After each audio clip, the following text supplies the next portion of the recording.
Hello दोस्तों, कैसे हैं आप? उम्मीद करता हूँ बहुत अच्छे होंगे। संजय राउत ने आज फिर से किरीट सोमैया, भाजपा के नेता, उन पर एक आरोप लगा दिया कि आईएनएस विक्रांत में 57 लाख रुपए की धोखाधड़ी में उनका कोई हाथ है। जबकि उन्होंने 2013 की एक तस्वीर भी पेश की है जिसमें बहुत सारे नेता हैं, गोपीनाथ मुंडे भी हैं और भी संजय राउत भी हैं और दूसरे भी लोग खड़े हुए हैं। जब वो लोग खड़े हुए हैं और उस समय ये मामला आया था सामने, तो सभी के सभी हो सकते हैं 57 लाख में उसकी हेरा फेरी में। लेकिन संजय राउत हैं कि कुछ भी आरोप लगा देते हैं और भूल जाते हैं कि 2013 में क्या हुआ था। संजय राउत हों, शरद पवार हो या दूसरे लोग हों, हमारी जांच एजेंसीज जिनका हम बहुत सम्मान करते हैं, ये लोग बहुत जल्द अब किसी न किसी परिणाम पर पहुंचेंगी और अनिल देशमुख और नवाब मलिक की तरह संजय राउत बहुत जल्द जेल में होंगे।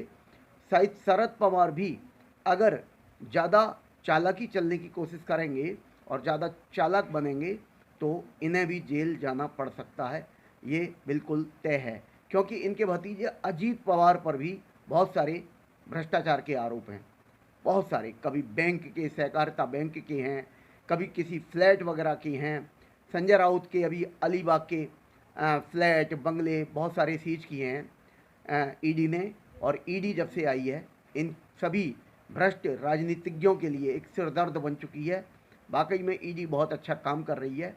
ईडी, एनआईए, एनसीबी, जो भी बड़ी एजेंसीज हैं, हम उनका सम्मान करते हैं। और जितने भी ये भ्रष्ट नेता हैं, ये भले ही प्रधानमंत्री मोदी जी से मिल लें, लेकिन मोदी जी जीरो टॉलरेंस लेकर चलते हैं भ्रष्टाचार के मामले में। इसलिए वहाँ से इन्हें कुछ भी नहीं मिलेगा। नील बटा सन्नाटा। आपने जैसा किया है वैसा आपको भोगना पड़ेगा, ये पक्की बात है।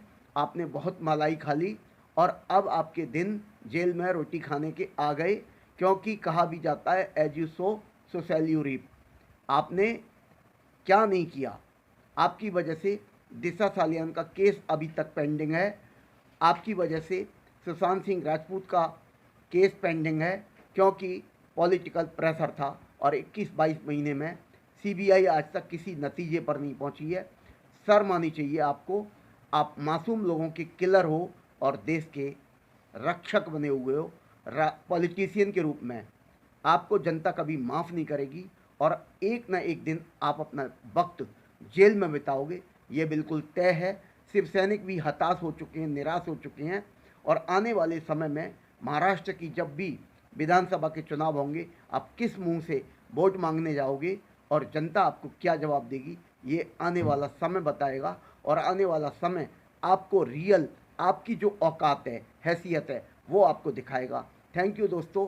इन भ्रष्ट नेताओं के बारे में, एनडीए सरकार के भ्रष्ट नेताओं के बारे में दोस्तों आप क्या कहेंगे, प्लीज़ मुझे कमेंट करके बताइएगा। और इनका स्थान कहाँ होना चाहिए ये भी बताइएगा। इनको जल्द से जल्द जेल में होना चाहिए, क्योंकि कहा जाता है इनफ इज एनफ नाउ। बहुत हो गया, अब बहुत हो गया।